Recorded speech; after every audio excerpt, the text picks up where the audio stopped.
¿Por qué Washington prefiere a Delcy Rodríguez sobre María Corina Machado? Mientras Venezuela reactiva su petróleo de la mano de Chevron y buques cargados de nafta desde Houston, Irán vive un apagón eléctrico y social en medio de las mayores protestas en las últimas décadas. En este episodio de Panorama Internacional analizamos el realismo duro de la era Trump, la jugada maestra de Machado con su premio Nobel y el frío extremo que está asfixiando a Ucrania.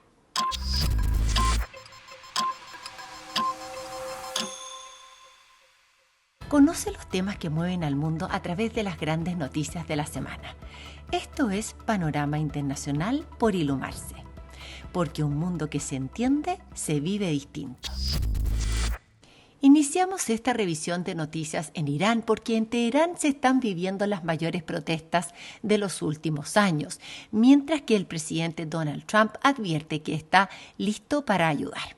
Lo que comenzó el 28 de diciembre pasado como una protesta por la inflación y el colapso del rial, que es la moneda iraní, se ha transformado en una revuelta nacional en más de 100 ciudades.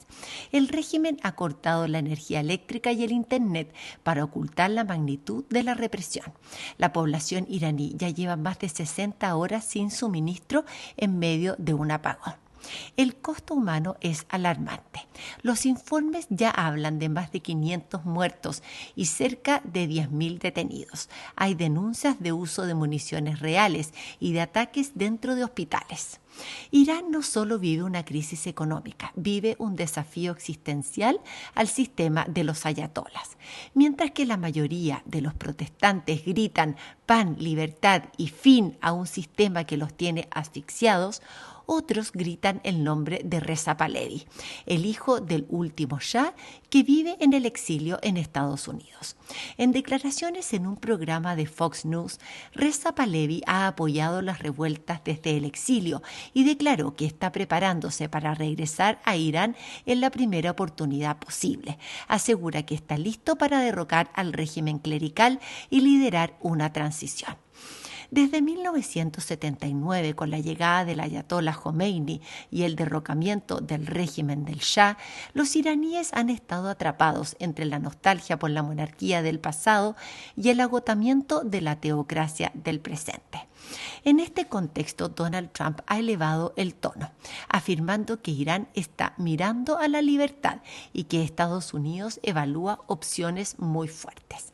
Esto ocurre justo días después de que Trump se adjudicara el éxito del operativo en Venezuela, lo que aumenta el temor a una intervención militar real ahora en Irán. El actual gobierno del ayatolá Ali Khamenei no solo culpa a Trump de estas protestas, sino que ha advertido que Israel y las bases de Estados Unidos en la región serían objetivos legítimos si hay una intervención. Esto podría llevar la crisis interna iraní a una guerra regional.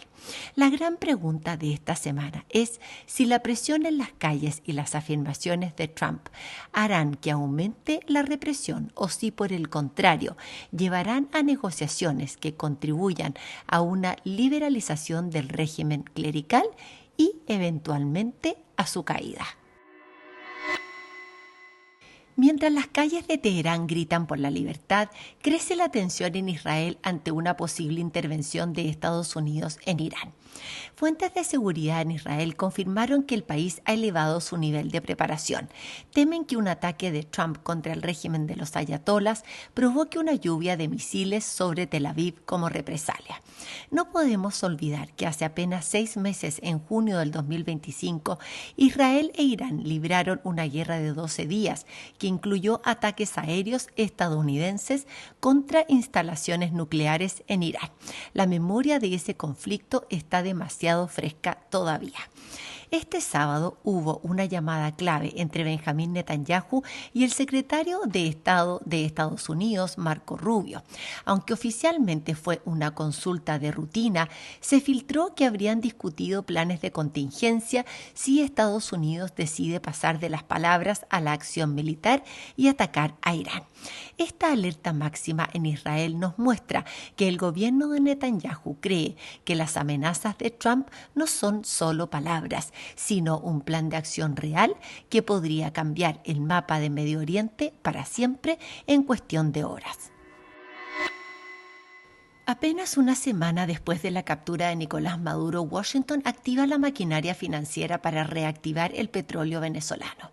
El secretario del Tesoro, Scott Bessent, confirmó que la próxima semana podrían levantarse sanciones clave. El objetivo sería liberar el petróleo que está almacenado en los barcos confiscados por Estados Unidos y permitir que las utilidades de su venta regresen a Caracas para ayudar a estabilizar al país. Estamos hablando de unos 5.000 millones de dólares, una inyección de liquidez para que el nuevo gobierno de transición pueda operar servicios básicos y de seguridad.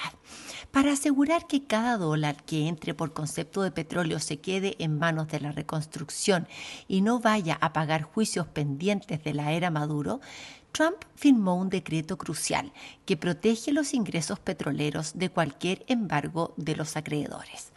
Ante este cambio de escenario, la petrolera estadounidense Chevron planea expandir su negocio en Venezuela. Con esto, Washington está enviando una señal muy potente al mercado. Venezuela estaría volviendo a ser un socio energético confiable bajo control estadounidense. La captura de Maduro estaría dando paso a una reingeniería económica.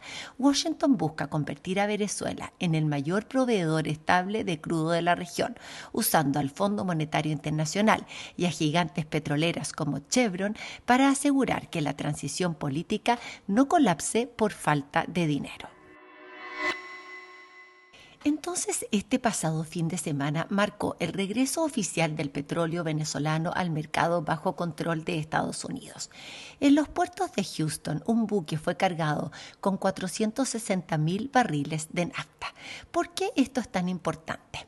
Porque el nafta es el diluyente que permitirá fluir el crudo venezolano pesado en las refinerías estadounidenses. Es, por decirlo de alguna manera, el aceite que reactivará esta maquinaria. El presidente Trump anunció que Venezuela le entregará unos 50 millones de barriles de petróleo pesado y su venta será controlada directamente por la Casa Blanca para asegurar que se use en beneficio del pueblo venezolano.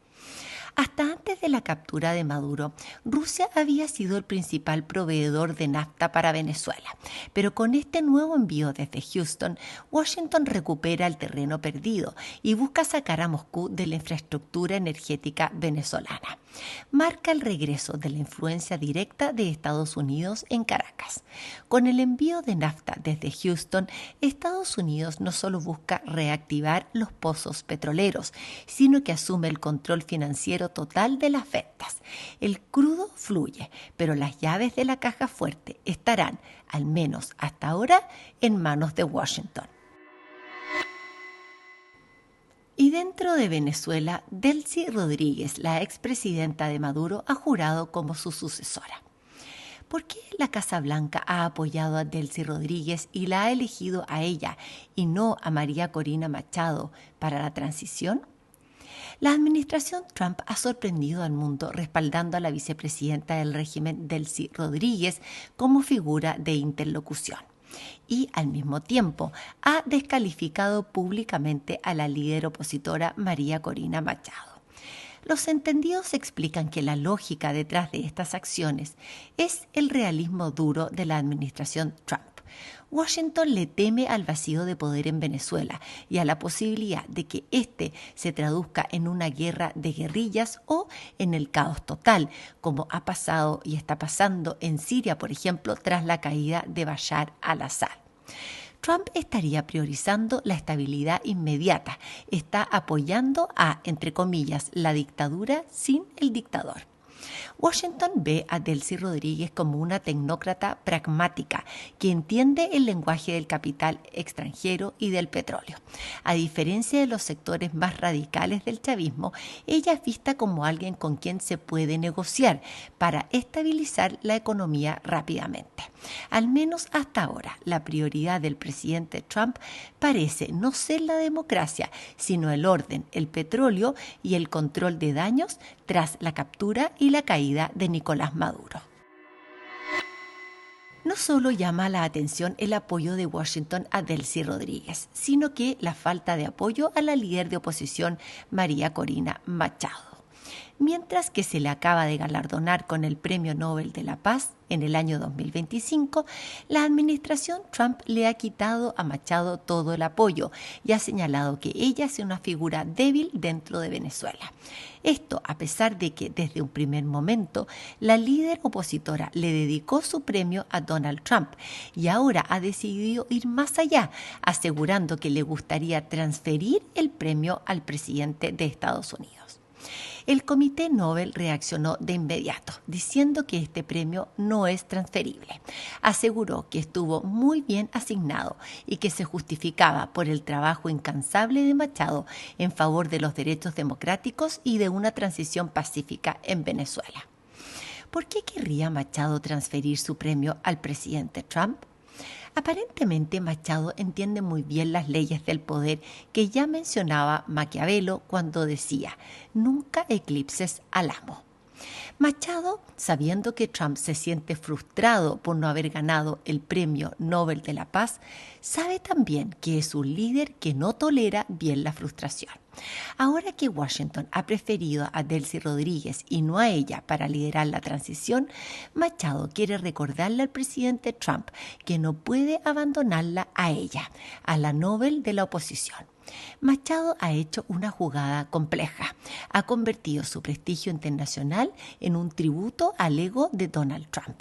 Ella ha entendido que para sobrevivir no le basta con tener la razón, los premios o los votos. Tiene que saber manejar a los poderosos que están a su lado. Mientras todo esto pasa en el mundo, el abogado Barry J. Pollack tiene sobre sus hombros la difícil tarea de defender a Nicolás Maduro, el hombre por cuya cabeza se ofrecieron $50 millones, la recompensa más alta de la historia. ¿Preferirá Maduro arriesgarse a una cadena perpetua en un juicio público o negociará en las sombras para evitar morir en una cárcel estadounidense? No te pierdas este jueves todo lo que necesitas saber sobre el juicio a Maduro, en tu dosis de actualidad e historia por Ilumarse. En Europa, Ucrania está viviendo su cuarto invierno de guerra y enfrentando una gravísima crisis energética con temperaturas de 17 grados bajo cero. En Kiev, la población intenta sobrevivir sin calefacción, sin agua ni luz tras los sistemáticos ataques rusos. El testimonio de Galina, una pensionada de 71 años cocinando en una estufa de camping, resume esta tragedia. La guerra hoy se libra contra el frío y la infraestructura básica. Mientras tanto, en París, 35 países se reunieron la semana pasada para diseñar garantías de seguridad a un futuro alto al fuego. La agrupación se llamó la Coalición de los Dispuestos. El término hace referencia a la coalición de países que se reunió para liberar a Irak en el año 2003 y confirma que hemos entrado en una era de relaciones internacionales que funciona en paralelo a los organismos internacionales como son la ONU y fuera del derecho internacional tradicional.